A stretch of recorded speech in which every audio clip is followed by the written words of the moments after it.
Alright guys, सब काम छोड़ो और अपने एसी का टेम्परेचर सेट कर लो। अगर 20 से कम हुआ तो खट्टर साहब बोल सकते हैं गर्दन काट दूंगा तेरी। गर्दन काट दूंगा तेरी।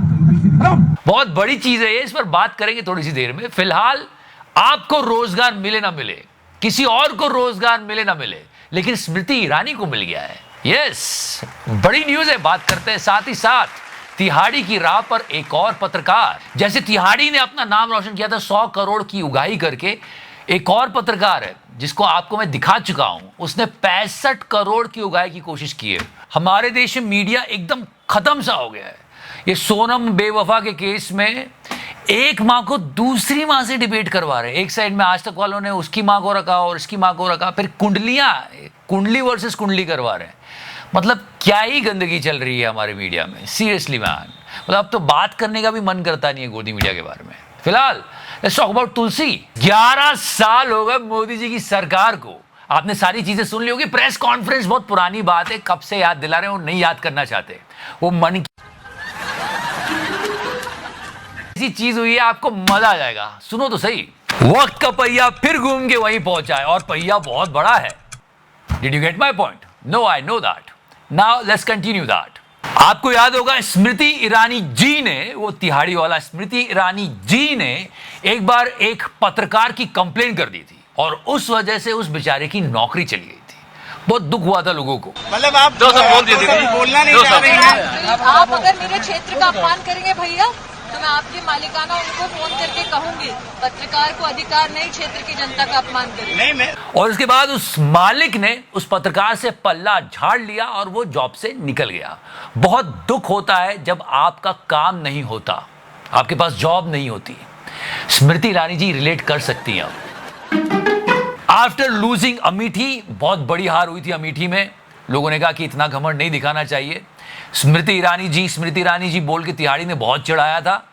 तो हाँ, हार हुई अमेठी में, अब काम कुछ बचा नहीं है। तो क्या हो रहा है, सास भी कभी। और ठीक 25 साल बाद आ रहा है। 11 साल में मोदी जी ने वो कर दिखाया जो कभी नहीं हुआ। स्मृति को फिर से टेलीविजन में भेज दिया। स्मृति ईरानी जी को फिर से उनके पुराने काम पर वापस लौटा दिया। वाह मोदी जी वाह। कहा जा रहा है कि सीजन 2 के टोटल 150 एपिसोड होंगे और पर एपिसोड ऐसा कहा जा रहा है, गॉसिप है, कि स्मृति ईरानी जी को 14 लाख रुपए मिलेंगे हर एक एपिसोड के। गुड, मतलब कुछ काम नहीं तो क्या बुरा है। और ये भी रूमर है, please don't connect the dots, कि सीजन 2 जो है सास भी कभी बहू का, उसमें बहुत सारे सीन सिलेंडर के साथ है। And I am 100% sure, yes she is a great actress, पर जो सीन सिलेंडर के साथ होंगे ये बहुत अच्छे से परफॉर्म करेंगी। इनको काफी एक्सपीरियंस है। क्या पता एकता कपूर से पूछ भी ले कि सिलेंडर की कीमत क्या है।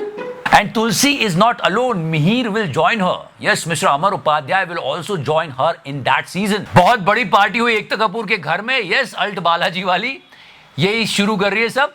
शूटिंग हो रही है और कह रहे हैं बड़ी Z+ सिक्योरिटी दी गई है शूटिंग के टाइम। देखो कितनी अजीब बात है, शूटिंग हो रही है तो Z+ सिक्योरिटी, काश पहाड़ों में भी दी जाती।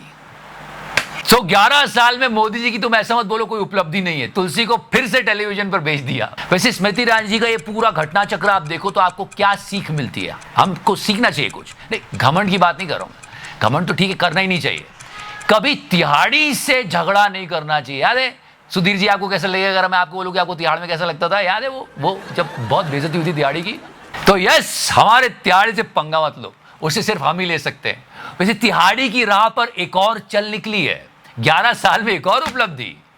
मुझे क्रेडिट नहीं चाहिए। इट्स लाइक गोदी मीडिया की परंपरा, प्रतिष्ठा, अनुशासन। How to understand that.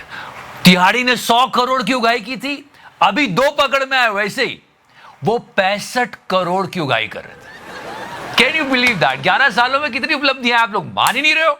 अब ये कौन दो हैं? एक, उसकी बात तो मैं अच्छे से करूंगा क्योंकि उसका टैलेंट आपने इसी चैनल पर देखा था और हम लोगों ने डिस्कस किया था कि ये आगे कुछ करेगी बड़ा। ओके, चलो पुरानी यादें ताजा कर लेते हैं। यूक्रेन वॉर का कवरेज याद है? वो ऐसे ऐसे करके चल के आना। Yes yes she is. के साथ शाजिया निसार सीधा युद्ध क्षेत्र यूक्रेन के उमन से युद्ध को 53 दिन का समय बीत चुका। यह शाजिया निसार, सारी क्वालिटी है इसमें, एक्स रिपब्लिक है सबसे पहली बात, और इसके दो बड़े गुरु हैं। तिहाड़ी से इसने सीखा है कि किस तरह से उगाई करना, और हाँ दूसरे गुरु से सीखा है कि किस तरह से रिपोर्टिंग करना। ये सब ऐसे ये बकवास कैसे सीखी इसने? प्रदीप भंडारी से। One more time coverage check कर लो। आशुतोष, बड़ा डेवलपमेंट क्या है?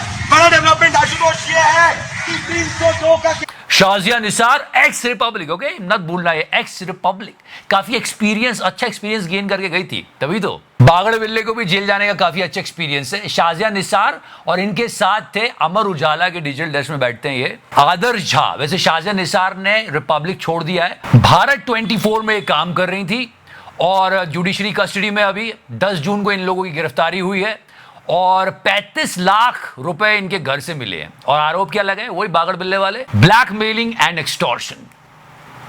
एक्स रिपब्लिक, ओके, काफी सीखा इन्होंने अपने सीनियर से। युद्ध जस का तस जारी है। इस बीच रूस की ओर से सनसनीखेज दावे किए गए हैं। रूस का वैसे कुछ याद आ रहा है? हो जाए इस मामले में दोनों संपादक जेल भी जा चुके हैं। चलो एक्स रिपब्लिक थी ये रिपब्लिक वाले बागड़ बिल्ले का क्या मतलब, इतना बड़ा कांड किया है इसने, कितना गंभीर आरोप है। जंग के समय पाकिस्तानियों को पैसे देना और यह कहना कि भारत की बुराई करो और फिर मैं तुमको काउंटर करूंगा, इससे हमारी टीआरपी ऊपर जाएगी। इससे बड़ा कोई पाप नहीं हो सकता। कोई बात नहीं कर रहा है ये हामिद मीर ने जब ये वीडियो रिलीज किया। वैसे हामिद मीर भी कोई भरोसे लायक आदमी नहीं है, इसने भी बहुत सारी फेक न्यूज चलाई है। लेकिन जब ऑपरेशन सिंदूर चल रहा था तो हमने यह डिस्कस किया था कि जब पूरे देश ने पाकिस्तानियों को बैन कर रखा है तो ये गोदी मीडिया पे क्या कर रहे हैं?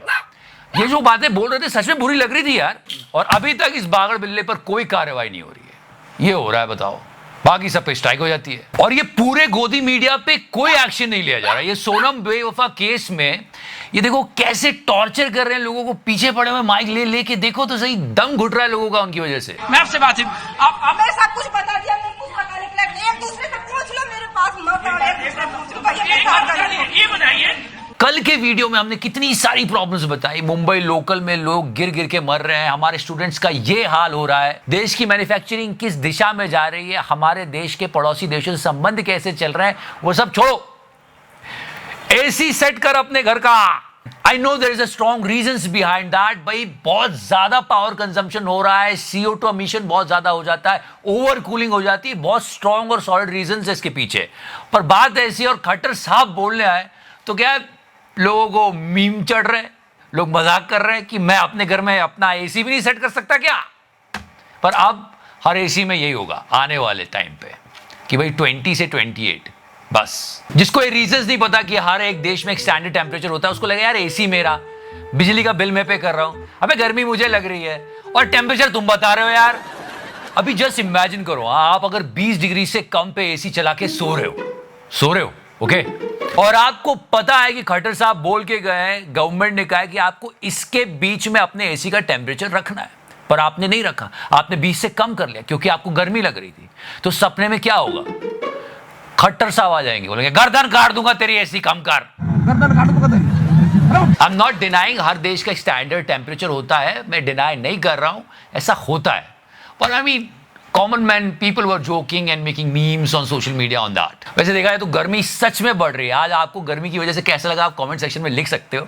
फिलहाल आप हमारे शो को लाइक भी कर सकते हो, सब्सक्राइब भी कर सकते हो। स्ट्राइक्स है इसलिए बैकअप चैनल चले जाना, वो पोस्ट में डाल रखा है बीइंग ऑनेस्ट स्ट्राइक बैक के नाम से। And yes, love you 3000।